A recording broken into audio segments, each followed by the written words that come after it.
এই মুহূর্তে দেখতে পাচ্ছি চট্টগ্রামের এক্সিম ব্যাংকের ভেতরেই কিন্তু তাদের বর্তমানে এই অবস্থান কর্মসূচি শুরু হয়েছে এবং তারা ব্যাংকের ভেতরেই কিন্তু বসে পড়েছেন যারা আমানতকারীরা আছেন তারা, এবং তারা তাদের যে দাবি সেই দাবিগুলো কিন্তু জানাচ্ছেন এই মুহূর্তে।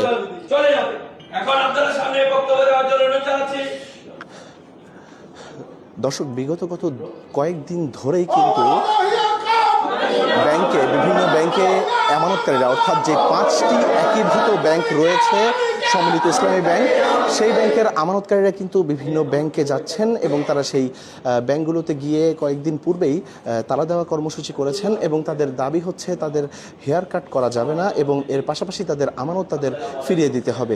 এবং তারই প্রেক্ষিতেই কিন্তু আজ এনায়েত বাজার এক্সিম ব্যাংকের ভেতরে এই মুহূর্তে তাদের অবস্থান আমরা দেখতে পাচ্ছি এবং তারা এক্সিম ব্যাংকের শাখার ভেতরে কিছুক্ষণ পূর্বেই প্রবেশ করেছেন এবং প্রবেশ করে তারা এই এক্সিম ব্যাংকে কিন্তু তারা অবস্থান কর্মসূচি পালন করছেন। দর্শক, এই মুহূর্তে আমরা দেখতে পাচ্ছি এবং ব্যাংকের ভেতরে তারা বিভিন্ন স্লোগান দিয়ে যাচ্ছিলেন এবং এর পাশাপাশি তারা তাদের বক্তব্যগুলো বলছেন। তারা বলছেন তাদের যেই হেয়ার কাট, অর্থাৎ তাদের গত অর্থ বছরের যেই আমানত, তাদেরকে আমানতের বিপরীতে তাদেরকে যে লভ্যাংশ দেওয়া হয়েছিল সেই লভ্যাংশ তাদেরকে দেওয়ার পর বর্তমানে সেই লভ্যাংশ তাদের আসল থেকে কর্তন করার ব্যাপারে যে কথাটি বলা হয়েছে সেই হেয়ার কাট তারা মানতে চাচ্ছেন না এবং এর পাশাপাশি তারা তাদের যে আমানত এই ব্যাংকগুলোতে রয়েছে, এই 5টি একীভূত ব্যাংকে রয়েছে, অর্থাৎ ফার্স্ট সিকিউরিটি ইসলামী bank, global Islamic bank, SIBL, Exim bank, union bank, এই 5টি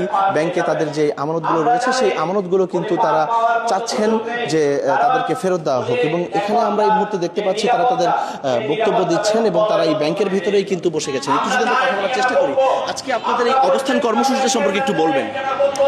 আমি জয়া চৌধুরী, আমি একজন গ্লোবাল ইসলামী ব্যাংকের গ্রাহক, অর্থাৎ সম্মিলিত 5টি ইসলামী ব্যাংক নিয়ে যে সম্মিলিত ইসলামী ব্যাংকটা গ্রহণ করা হয়েছে। আমরা আজকে বিক্ষোভ সমাবেশের আয়োজন করেছি। গত 2 দিন ধরে আমরা খাতুনগঞ্জে, আগ্রাবাদের মতো জায়গায় তালা কর্মসূচি পালন করেছি। এরপর আমরা বিক্ষোভ সমাবেশের আয়োজন করেছি। অর্থাৎ বাংলাদেশ ব্যাংক রেজুলেশন স্কিম অনুযায়ী আমাদের 2 লক্ষ টাকা দেওয়ার পরে 1 লক্ষ টাকা দেওয়ার কথা ছিল, কিন্তু এখনো পর্যন্ত কোনো লেনদেন ক্লিয়ার হয়নি। আমাদের কষ্টার্জিত টাকা, আজকের টাকা ব্যাংকে রেখে আমরা পথে আমরা বাংলাদেশে লাইসেন্সকৃত ব্যাংকে টাকা রেখেছি, আমরা কোনো পাড়া সমিতি বা দোকানে টাকা রাখি নাই। সুতরাং বাংলাদেশ কেন্দ্রীয় ব্যাংকে এই দায়ভার গ্রহণ করতে হবে। আমরা মাননীয় প্রধানমন্ত্রী, মাননীয় গভর্নর, অর্থ সচিবের কাছে আকুল আবেদন, আমাদের 75 লক্ষ গ্রাহকের পক্ষ হয়ে 3 কোটি পরিবারের জন্য উনি একটা সুচিন্তিত সুন্দর মতামত দিবেন। ধন্যবাদ। দর্শক, কথা বলছিলাম একজন আমানতকারীর সাথে এবং আমরা এর পাশাপাশি দেখতে পাচ্ছি এখানে কিন্তু যারা আমানতকারীরা রয়েছেন তাদের যারা পরিবারের সদস্যরা রয়েছেন তারাও কিন্তু সকলে এই মুহূর্তে এই ব্যাংকের ভেতরে এই অবস্থান কর্মসূচিতে ব্যাংকের ভেতরে বসে গেছেন এবং তারা বলছেন তারা এক এক করে এনায়েত বাজারের আজকে যেই 5টি এই একীভূত ব্যাংকের শাখাগুলো রয়েছে এই শাখাগুলোতে তারা অবস্থান কর্মসূচি পালন করবেন। দেওয়ার চেষ্টা করেন। আমরা জানি একসাথে অর্থ সংকটকে সামাল দেওয়া সম্ভব নয়। যদি একসাথে সম্ভব না হয় আপনারা পর্যায়ক্রমে কিভাবে করবেন সেটা আমানতকারীদের সাথে বসেন। এবং বর্তমানে সবচেয়ে বড় দাবি অবৈধ হেয়ার কাট, সেই মনসুর সাহেব আজকে দুবাইতে বিভিন্ন দেশে তার অর্থ পাচার করে সেই বড় অঙ্কের অর্থের মালিক, সেই বড় সম্পদের মালিক, তার দুর্নীতি দুদক বর্তমানে তারা দেখতেছে না, কারণ তারা ক্ষমতায় ছিল। এই ধরনের বিভিন্ন পর্যায়ে যারা বড় বড় কর্মকর্তা আজকে এইসব অন্যায়ের সাথে জড়িত তাদেরকে অনতিবিলম্বে খুঁজে বের করে তাদের ঠিকানা অনুযায়ী আমাদের আমানতকারীরা আমরা ওই কার্যক্রম যাতে করা না লাগে সেই জন্য আমরা এখনো বিনীতভাবে সবাইকে অনুরোধ জানাচ্ছি, আপনারা আমাদের। দর্শক, আমরা দেখতে পাচ্ছি এখানে কিন্তু তারা অবস্থান কর্মসূচিতে আছেন। একটু আমরা কথা বলার চেষ্টা করব। একটু আমাদের বলবেন যে আজকে আপনারা অবস্থান কর্মসূচিতে কতক্ষণ করবেন বা কোন কোন ব্যাংকে যাবেন? আমরা অবস্থান কর্মসূচি এখানে বক্তব্য শেষ করে আমরা আরেকটা ব্যাংকে যাব। এভাবে আমরা 5টা ব্যাংক টাচ করব।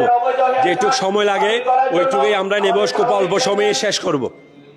শুরু করার জন্য দর্শক, কথা বলছিলাম আমানতকারীদের একজনের সাথে, যারা মূলত আজকের এই অবস্থান কর্মসূচি করছেন। তারা এই মুহূর্তে চট্টগ্রামের এনায়েত বাজারের এক্সিম ব্যাংকের একটি শাখায় এই মুহূর্তে অবস্থান কর্মসূচি পালন করছেন এবং তারা ব্যাংকের ভেতরেই কিন্তু যারা আমানতকারীরা রয়েছেন তারা বসে আছেন দেখা যাচ্ছে। এবং ব্যাংকের যে অন্যান্য কর্মকর্তা কর্মচারীরা রয়েছেন তাদের সকলকে কিন্তু আমরা দেখতে পাচ্ছি যে তারা সকলেই কিন্তু অবস্থান করছেন এই মুহূর্তে ব্যাংকে।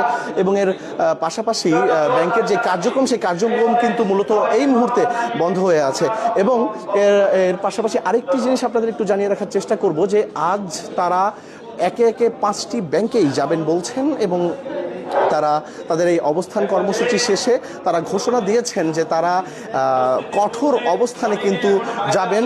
এটা আমরা তাদের সাথে কথা বলে জানতে পেরেছি। দর্শক, চট্টগ্রামের এনায়েত বাজার এক্সিম ব্যাংকে আমানতকারীদের অবস্থান কর্মসূচি থেকে এই ছিল এখন পর্যন্ত আমার কাছে সবশেষ। সঙ্গে ছিলাম আবির আহমেদ।